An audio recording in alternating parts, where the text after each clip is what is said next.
Thanks for joining us today. We are here today with Ed File and Marilyn Sprick, two of the authors of the First Step Next program, to give you an overview of the new edition of the First Step program that we all know and love. Without further ado, we'll get things turned over to Marilyn.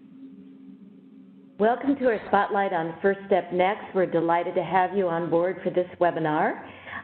We are going to be talking about a Tier 2 intervention for young students with behavioral change or challenges, and judging by the numbers of people we have on board, we believe that there are increasing numbers of young children who are entering school who haven't yet learned the basic behavioral repertoires of being cooperative, responsible, and respectful. First Step Next has been in use for about 20 years and has a robust research base to support its effectiveness. So for this second edition of First Step, we have the authoring team led by our esteemed colleague and researcher, Dr. Hill Walker, teamed with practitioners to develop a second edition that we hope is even more accessible, replicable, and fun to use. With this new second edition, we added a host of little age-appropriate characters to help support teaching students to operationalize the behaviors that underlie success in school and the community. So you're going to see there Sergio Salamander, who will be helping the kids learn how to be safe at school and in the community. You can see Caroline Coyote, who will help the kids learn how to be cool, and Franklin Fox, who will help teach following directions. First Step Next has a host of materials to support your efforts. Our hope was to provide those of you who've been using First Step with even a larger host of materials so that you can have everything ready to use as you move into the First Step implementation. We do know that when we've got young children with challenging behaviors, that our teachers need a real quick step into interventions so that the behaviors that are challenging in the classroom are addressed as quickly as possible to bring some relief to challenging behaviors in the classroom. The steps that we're going to be going through in this webinar, we're hoping to make the time totally useful for you as you're looking at possibilities for your young at-risk children. So we have Dr. Ed File on board today, who's going to be talking about the importance of early intervention.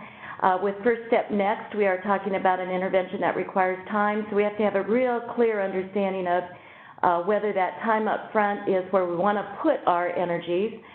Then we're going to be talking about First Step Next, the actual intervention. We're going to be doing some thinking about the kids that you're dealing with in those early childhood years and actually stepping you through the process of First Step Next so that you can determine whether this is an intervention that might be appropriate in the schools that you're working with. Ed is going to then move into a quick research summary. Our deep belief is that the children that you're working with need things that work. And so research is absolutely critical as we're looking at trying to find interventions that have an effectiveness that will carry the kids through their school years. So we're going to be looking at a research summary so that you can also evaluate the effectiveness of this particular approach to intervention with young children, and then we'll be doing a wrap-up. With that, I'm going to turn the mic over to Ed. Great. Well, it's wonderful to be here. I'm really excited to talk about First Step and First Step research. As Marilyn mentioned, we've had about 20 years experience, starting with the University of Oregon, partnered with Oregon Research Institute and the University of Louisville. And as you can see, we have quite a roster of researchers, actually from across the nation, led by Hill Walker. So first, I think it's important to talk about why we're doing what we're doing, and why screen and why intervene with young children. And I'm probably preaching to the choir on this one, but it's important for us to know, why we're doing things and that kind of the basis or the support. Because when you're out there talking to parents and community members, it's important to know and to be able to support your interventions and your ideas. So why screen young children? Well, problem behaviors, they start evident in young children. There's this idea that this early onset behavior problems are the most riskiest, that they might progress from, low intensity, just not following directions, non-compliance, but that for some kids, that this progresses to more high-intensity behaviors over time, to stealing and truancy and other issues that are going to be factors later on in their life. And that we really have this idea that early intervention, that if you can intervene when in the first couple of years, preschool, first, second, third grade, that you're going to have a much likely chance of having positive outcomes. That if you wait till later elementary, even by grade 4, that these behaviors become chronic. That it's kind of like a chronic disease, that things can be managed, but they can't really be cured. And so, with early intervention, I think we have the hope to really, quote unquote, cure these kids and be able to set them off on a path that is going to radically change their life from more of a negative trajectory to a positive one. I'm going to talk about a couple of research studies from Oregon Social Learning Center. It's a local institute here in Eugene that has just done some seminal work with kids that are more challenging, and what they term as antisocial. So what they did is they went to a juvenile justice facility here in Oregon, McLaren, actually, that I think is still there, that interviewed these young men and wanted to find out, what was the leading factors in contributing to them being violent offenders. And they found 3 things. They found that bringing an antisocial pattern to school, so these are kids that started off very young with problem behaviors, that they were an early starter, they got involved in the criminal justice system early, and they were chronic offenders. And these 3 things predicted 100% of violent male offenders. I think of these 3 things kind of like a tripod. With a tripod, if you can pull out one leg, hopefully that's going to, it's not going to be stable anymore, and you can avert that trajectory. Kids come to school the way they come to us. Preschool, kindergarten, first grade, we can't change that. But if we can avert that early starter or the chronic offender, hopefully we're, again, going to change that trajectory. This is another study from Oregon Social Learning Center, Jerry Patterson and colleagues. And they went to a local elementary. It was in a high-crime, low-income area, and invited all the 4th grade boys to participate from their parents, and then did teacher ratings, parent ratings, and observations on the classroom. And they were able to look at, divide the kids already in 4th grade into 2 groups. Boys that were antisocial early on, you can see by the red line here, and then boys that were at risk, and the only reason they were at risk is they were in a low-income, high-crime area that they grew up in. And you can see here already in 4th grade there was a difference, and then they just followed them over time, and you can see their arrest rates just go sky high. And people are wondering, why is there a drop-off here? Well, they were institutionalized, they were incarcerated, so they didn't have the opportunity to offend, at least not all of them. If we were able to interview here in 4th grade, possibly this trajectory would have been changed. And that's really what First Step is all about, is trying to avert that trajectory and keep the kids from moving on. And just to wrap up this intro, that punishing youth alone is not a solution. That punishment leads to other problems such as aggression, vandalism, truancy, and drop-offs. And really, starting early, starting with a positive, pro-social program is going to be really the best way of getting these kids off to a good start, and provide them with I think, an opportunity and a chance to have some wonderful successes later, as opposed to the possibility of having some real problems later on. Great. So now we're going to talk about changing that trajectory, and just want to be upfront that this is not an easy journey to take, and it occurs to me that we really need to honor those of you who are working with young children on a daily basis. Those early years are obviously very, very critical. So we're going to be talking about children who enter school and are on our radar as needing assistance very, very early on. It occurs to me that that honeymoon period that we see with a lot of children is very, very short for children who will eventually be first step candidates. These are kids I think that you'll be able to identify with. They usurp more than their fair share of time. With young children, we see our teachers working with 20 children at a time, sometimes more, each of whom needs and wants the teacher's time. So when we have these little children that come into the school setting needing lots and lots and lots of time, they are certainly children that tend to grab attention in any way they can, and oftentimes that's by wreaking a little havoc along the way. And these are kids that occurs to us that it can drive even the strongest of our teachers to wit's end, to exhaustion. You can fill in whatever word you want there, but we know these are children that our teachers are struggling with very, very early on in the school year. We also know that they're kids that we tend to tiptoe around, whose interactions are simply upside down from what they should be.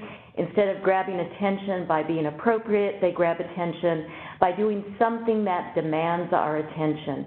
And so I know with some of the kids that I've worked with that are these really young children, really do feel like I'm on tiptoes around them because you're waiting for that next explosion. Those are the kids that are perfect candidates for First Step Next. So as we look at the kids, we have authors who have put together for us a wonderful set of tools that help us identify which kids we might want to put the time into helping change that trajectory early on. So I think as we move through this presentation, if you can think of a child that fits this profile, you'll be able to determine whether First Step is an intervention that you would like to use with the kids that are in your school. So if you have a little piece of paper there, if you could jot down the initials of a child that you're thinking might be appropriate for First Step Next, you can keep that child in mind as we're walking through the First Step Next process. So I'm thinking about a little boy named Ricky that I worked with. His mom got called to school very, very early on because he fit the kinds of behaviors that you see on your screen. So with aggressive behavior scale that the authors have provided, we're going to look at things like, does the child tantrum? And then we're going to look at a frequency scale that talks about how often, because young children will all have these behaviors at one time or another, and it's the frequency and intensity of their behaviors that might make them appropriate candidates for an intervention such as First Step Next. So question, does the child tantrum? Well, yes, Ricky would screw up his face, his little freckled face would turn red, and pretty soon he would be into an explosive behavior that no one quite seemed to know what to do with once he was into it. Was he physically aggressive? Yeah, we could say so. Within the first week of school, the teacher reported that he was chasing other young children around the classroom with scissors. These are children that oftentimes other parents will complain about because they feel that they are, even though they are 4, 5, or 6 years old, putting their own children at risk.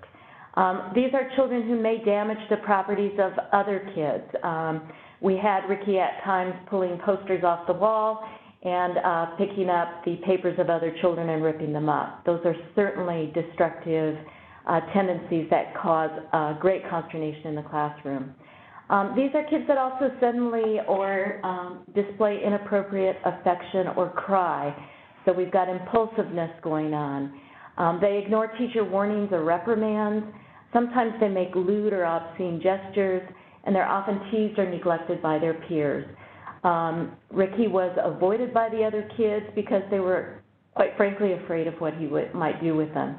Those are the kinds of kids that we target for First Step Next, and for whom the teachers that are working with these children are often desperate for some sort of solution and at some level relief in the classroom.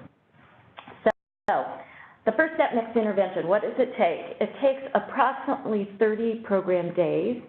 And as we go through our slides, we'll be looking at how much time each day that involves. For these kids who come to school with high-risk behaviors, at some level, it's a relatively short intervention, but it is intensive. So we also want to look carefully at who we put into the program.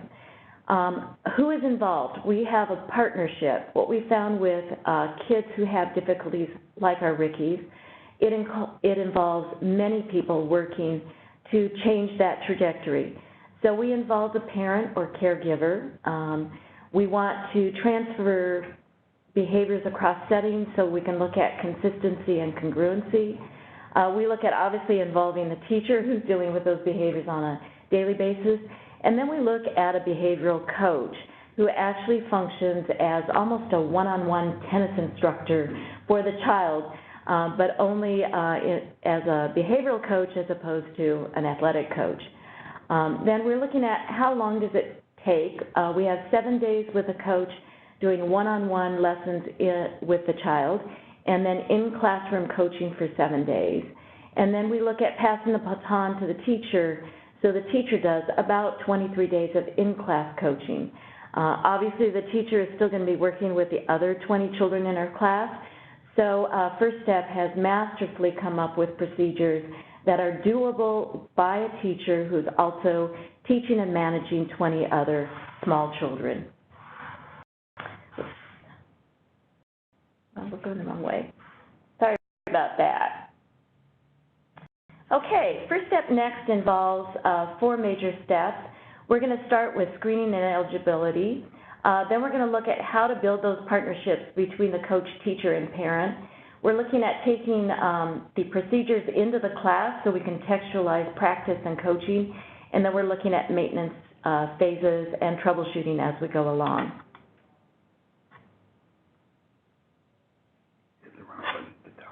Yeah. Okay, so for eligibility, you are thinking about that child that you're working with, and so we're going to take the child through a battery of forms and procedures and scales so that we can determine whether the program is appropriate for the child. So the first thing that we're going to ask is the student at a moderate, high, or extreme risk on the aggressive behavior scale that's provided in the program? The authors have actually provided a norm-referenced tool that we can determine what the level of risk for the child is. And if the answer is yes, we're at the first step of eligibility for First Step Next. We also look at, is the child non-compliant, impulsive, or disruptive? And that adds to the yes as we go through eligibility requirements. We also ask, is the child gaining peer or adult attention as a primary motivator? And the reason for that is we're looking for children that First Step Next would work with that are actually attention maintained in terms of the behaviors that are causing problems in the classroom. We also ask, is the teacher willing to work with a coach? And that piece is actually critical because we know what the adults do with First Step Next is a primary determinant in whether the program is going to work for the kids. And we certainly want to go into First Step Next as an intervention with a high probability of success. So that question is also an important one. We also want to ask, were there 2 or more of 7 behavioral skills that we're going to teach in First Step Next that are of a concern to the parties involved? And if the answer is yes on that, then we also have a candidate for First Step Next. So if all 4 of those questions result in a yes, you've got a child who is probably a candidate for First Step Next, and certainly a child that we would want to consider for this intervention. If we have 3 out of the 4, then what we're going to look at is some professional judgment to determine whether that's going to work for the kids or not. Thank you. Okay, let's look at, so screening and eligibility tools are provided for you in First Step Next. That was just a brief intro to that. Now we're going to look at how First Step Next builds partnerships between the parent, teacher, and coach. So we have the coach, and I want to talk a little bit about the coach right now because probably many of you are wondering who might fill that role. The coach is in the classroom for 7 days for approximately an hour per day. The coach oftentimes is a district person initially, and then that position might move to an instructional assistant who we train to implement the program. It might be a retired teacher. It might be any of those people, a counselor, school psychologist, that is free of teaching duties to actually work with the child in the classroom. We also have, obviously, the teacher and then the parent caregiver as the third participant in our partnership. The common idea here is that turning things right side up truly requires that partnership. It's not a trajectory that we can change with just one person trying to do it. Okay, so the first thing that we're going to look at is we will have a series of pre-implementation activities that we hope to move through quickly. We provided agendas for the teacher and the coach to determine whether First Step Next is a process that they want to work through. And then we also have a parent-teacher-coach meeting with an agenda that helps build that partnership. Because the parent-teacher-coach meeting is a really important part of the process, even though it's a one-time meeting, we actually provided video training for the coach and teacher to go through so that they could actually see how to involve the parent in the process. Too often when we have parents involved in intervention first steps, what we have is a parent who arrives at a conference and is nervous, threatened, concerned, worried, defensive, and oftentimes feeling like they are surrounded by adults and not quite sure how to respond. So you oftentimes kind of get that deer in the headlight response with the professionals talking at the parent as opposed to the parent being involved in the discussion. So we've set up an agenda that starts out with the parent talking about the strengths of their child, and then it moves on to some tools that actually involve the parent in the process. One of the tools that we love is a parent rating of skills that are important for success at school, but that are also important for success at home. So for example, we ask the parent, you know, we're going to look at some things that are important both at school and at home. So for example, we're going to ask, how does your child do with following directions at home? Does he listen to directions when you ask? Does he follow through right away without delay? And does he complete each step of the direction that you give? And we'll ask the parent, does that happen usually, sometimes, or rarely? And commonly what you'll hear is the parent go, oh, no, I think rarely. My child I just really have a hard time getting him to do what I ask, so when it's time to go to bed, we get tantrums, refusals, and it takes 20 minutes for me to get him to bed. So yeah, I would say that that's a rarely. So we have the parent go through 7 different skills, and we also have the teacher go through those same 7 skills before that conference. And what we'll find is the teacher says, oh gosh, with following directions, we find that's a difficult thing as well. I'll ask the kids to line up for recess. Everybody's in line, but Ricky's over in the corner throwing a tantrum. And so that oftentimes creates havoc, and we don't get to recess. The other kids get distressed. And so, yeah, we're seeing that same common problem. Now, what's nice about the process is that we end up with shared goals from that very first conference with the parent, and we find that we have common things that we can work on together. So those are the kinds of tools that we go through. That first parent meeting requires about 40 minutes to an hour, so that we're establishing a really good common start where the parent can see that we are there for their child and want to work with the parent to help create a successful year with behaviors that we can improve not only at school but also in the home. The next thing that we're going to go to is once we build that partnership, we're going to build class sessions with a child. The first part of the program takes, as we said, 7 days. And what we're going to start with is one-on-one skill coaching of lessons that are then followed by classroom coaching and connections at home. Those 3 things happen daily for the first 7 days of school. So the first thing that we're going to look at is the skills that we're going to be teaching. The coach is going to pull the child out of class for about 10 minutes to deliver a nice, explicit little instructional lesson on the skills such as follow directions. And what we're going to do is operationalize for the child how to be cooperative, how to be responsible, how to get along with others, and how to be respectful. So with follow directions, we're going to teach the child, when you hear the teacher say, give a direction, you're going to freeze and listen to the teacher. And then what you're going to do what the teacher asks right away. And then what we're going to do is, once we've introduced that with our little character Franklin Fox, we're going to practice with positive and negative examples. And then we're going to teach the child how to understand feedback with a little green and red card. So when the child is doing the right thing, he's going to see the green card. And when the child is not following directions right away, then he's going to see a red card. So that feedback can be quick and without a lot of attention to the negative behaviors. Sometimes it's working and it's not. Okay, so we're going to have 7 replacement skills that we're going to be teaching in that way. One is follow directions. The next is be safe. We're going to ask for attention the right way. We're going to teach the child how to be a team player in class, how to do your best, and also how to be cool. Oops. Sorry about the clicks there. Okay, so the first 7 days in class, we've had the lesson with the coach that takes about 10 minutes, and then we're going to take those lessons directly into class so that the coach is actually going to be working with the child with the teacher teaching. This part of the program is actually critical because it's one thing to teach a child a behavioral skill in isolation, and then it's another to practice it in the classroom.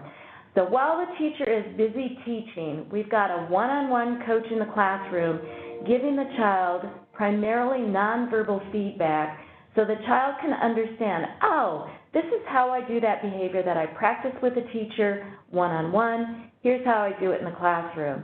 And so here you see in the picture the teacher with the child, showing the child, you're doing it right, there's the green card, thumbs up.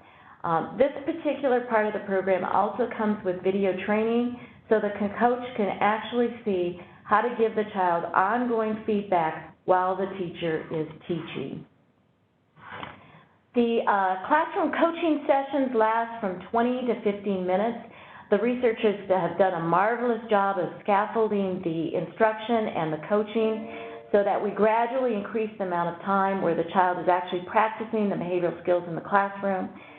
We also have a point interval session that lasts from 20 seconds to 5 minutes so that the child is gradually learning how to work for points across gradually increasing time intervals.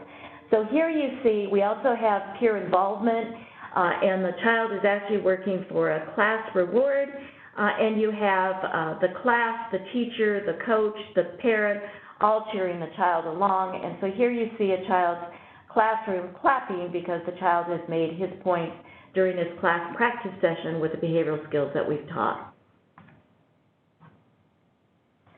The next part of First Step Next involves a home connection because we want to make sure that we've got the classroom teaching preceded by individualized instruction, then practice in the classroom, and then we want to take it home so that the parent can congratulate the child and also practice the skills at home.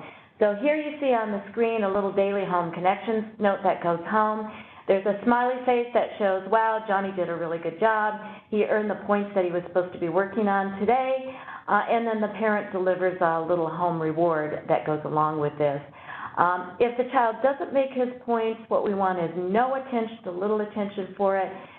So what you see in the next facsimile is that there's just a little try again message for the parent. So here you see the parent congratulating the child.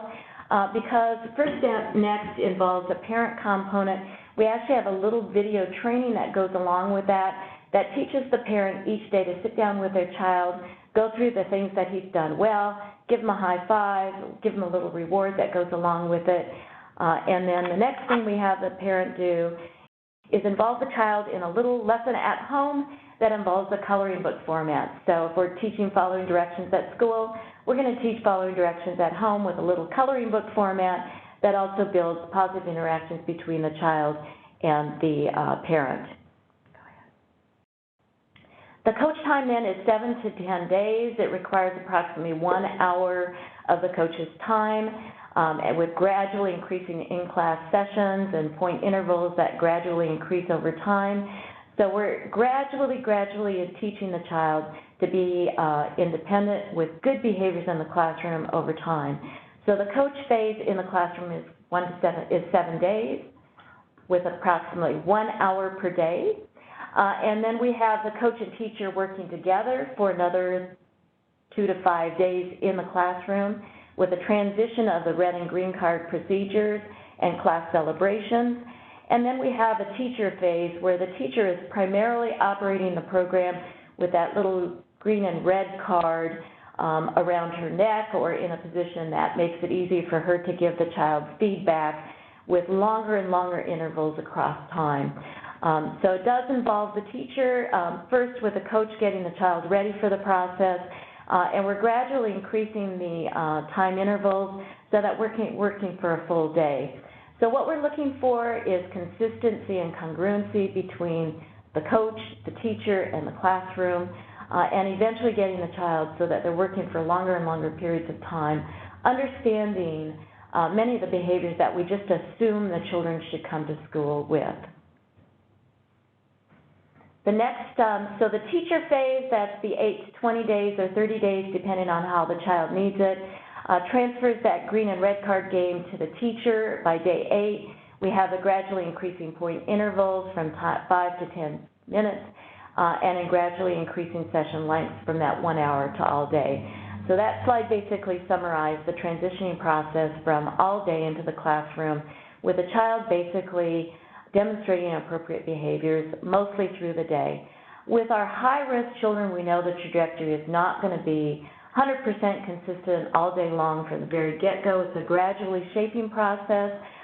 So we also have a process of record keeping so that when a child has a day that's not as strong as the previous 5, 6, 7, 8 days, we don't get discouraged because we know that process just takes a little bit of time to increase gradually over time.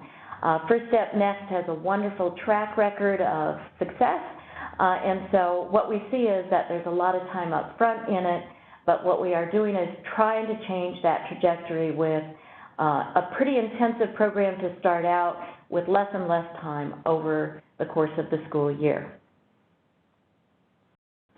So we have a maintenance phase that follows that and troubleshooting that's built into the program. You have a whole bevy of materials that will help you through the process. Well, great. Well, this is Ed again, and this is where we get the exciting research stuff.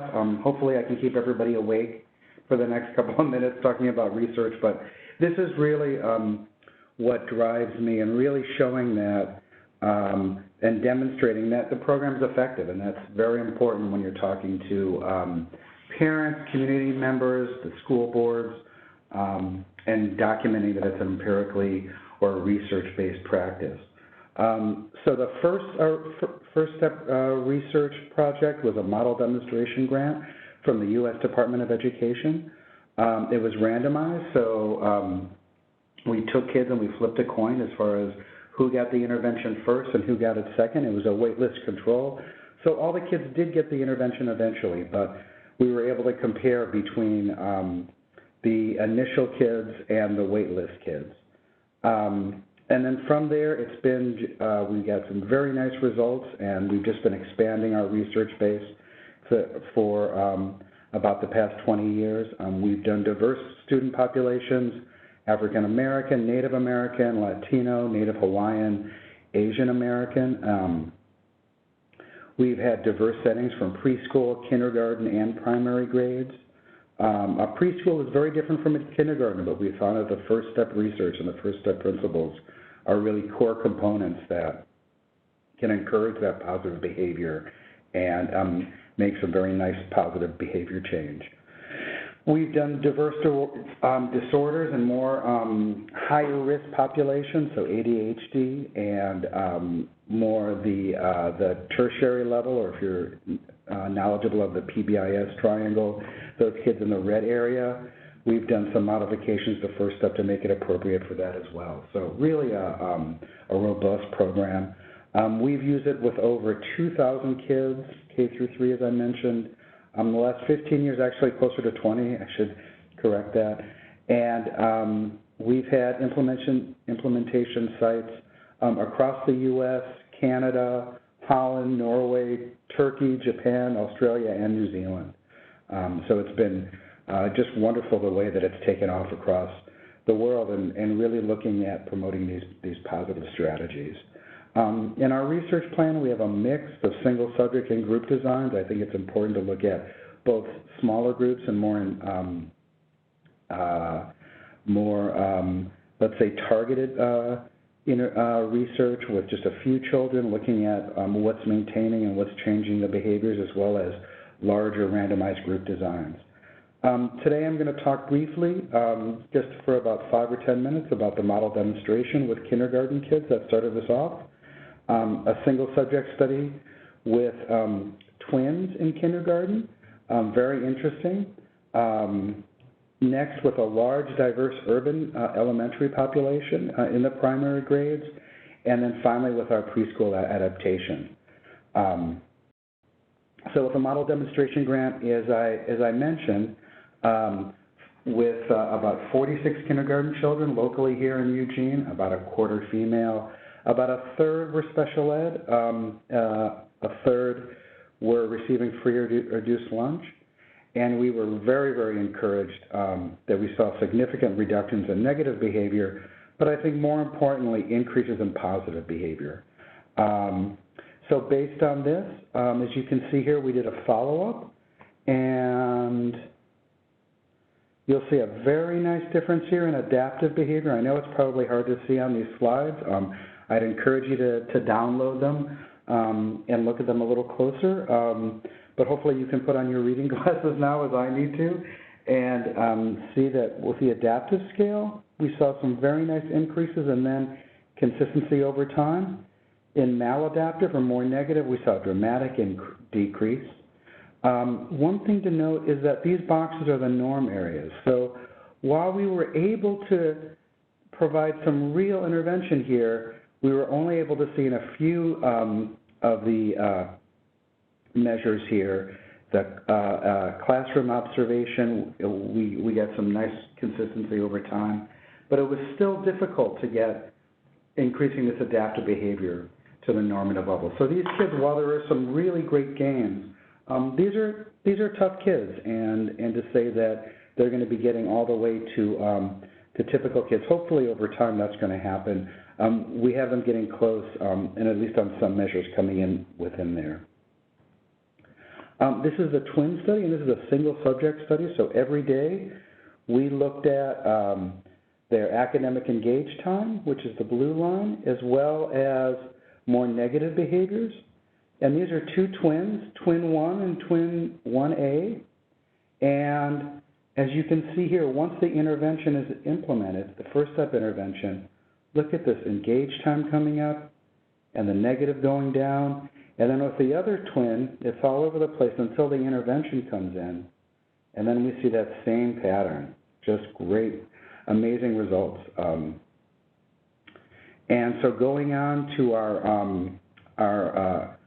larger urban elementary study, this was in the Albuquerque public schools all over there. It was a study over several years. We had about 200 kids in classrooms. About a quarter were female again, but here we had, with this diverse population, we had about half Hispanic and about 2/3 free or reduced lunch. So a pretty tough sample as far as kids that are higher risk. And then our results with teacher-rated social skills, here is the pre with both groups together, and then the experimental group raises, which is just lovely to see. And then the control group increased a little bit, and this is good teaching policies, practices, but not as much as the intervention kids. And then here with problem behavior, we see very nice reductions in the experimental group. And then with the control group, again, we see some reduction over time, but not as great as with the experimental group. And these are all very highly significant. So with our next preschool study, we were looking at a downward extension and really looking at a larger group. So we have about 130 kids that actually received that went through the whole program. We collected baseline information, randomization. The experimental group received first step to success. The control group actually did some training, but they didn't receive first step, and then we had post-data collection. And this was in 3 cohorts in 2009, 2010, and 2011. We had very nice adherence with our preschool. We were worried about that one, that it would be tougher to get adherence with these younger kids, but we got some very nice, 95% of core components were implemented. And which was great is that our satisfaction was very high. That teacher liked it. Out of a 5-point scale, they rated it a 4.36, and parents also rated it very highly. So we're very happy about those results. Again, we were just encouraged by the replication. Research where we're trying to replicate results, that one study does not show that it definitively is effective. But here we're seeing over and over again with our studies the same pattern. That here teacher-reported social skills raised, and here we're actually be able to get into the normative range. And then the usual care group, the ones that the control group, they raised a little bit over time from baseline to post-test, but there was a highly significant difference between those. And again, with our more negative problem behaviors, the control group stayed relatively even, and the intervention group reduced greatly from baseline to post-test. So in our research summary, we're finding that first step is effective in reducing negative behaviors, but again, what is, I think, the greatest aspect of it is that it increases pro-social behaviors, that our effect sizes are medium to large, and in a research context, having a large effect size is very difficult to do, and the fact that we were able to do that with first step just shows the power and the effect that you can have with these kids using the program. Great.